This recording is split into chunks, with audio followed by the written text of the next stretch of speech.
வணக்கங்க. இன்றைக்கு நாம் கற்றுக்கொள்ள போகிற ஆழமான சத்தியம். உப்பு தின்னா தண்ணி குடிச்சுதான் ஆகணும், தப்பு பண்ணா தண்டனைய அனுபவிச்சுதான் ஆகணும். இதுதான் நீதி, இதுதான் நியாயம்.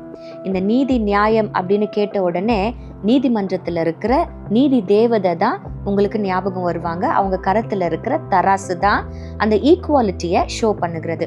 இந்த பூமிக்குரிய மனுஷனுக்கே இவ்வளவு நீதி நேர்மை இருக்கும்னா நம்மளை படைச்ச தேவனுக்கு எவ்வளவு நீதி இருக்கும். The righteousness of God is of high standards.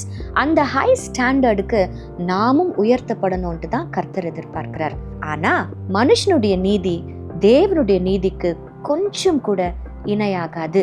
ஏன்னா வேதவசனம் சொல்லுகிறது நம்மளுடைய நீதி நியாயம் எல்லாம் அழுக்கான கந்தை என்று. அப்போ என்னங்க பண்றது? இங்கதான் ஆண்டவர் ரொம்ப அழகான ஒரு காரியத்தை செய்கிறார். தம்முடைய நீதியை நமக்கு தருகிறார். அதுதான் ஆண்டவராகிய இயேசு கிறிஸ்து.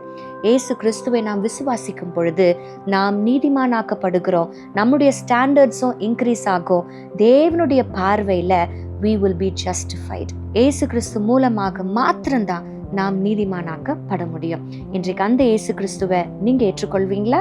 Have a nice day. God bless you.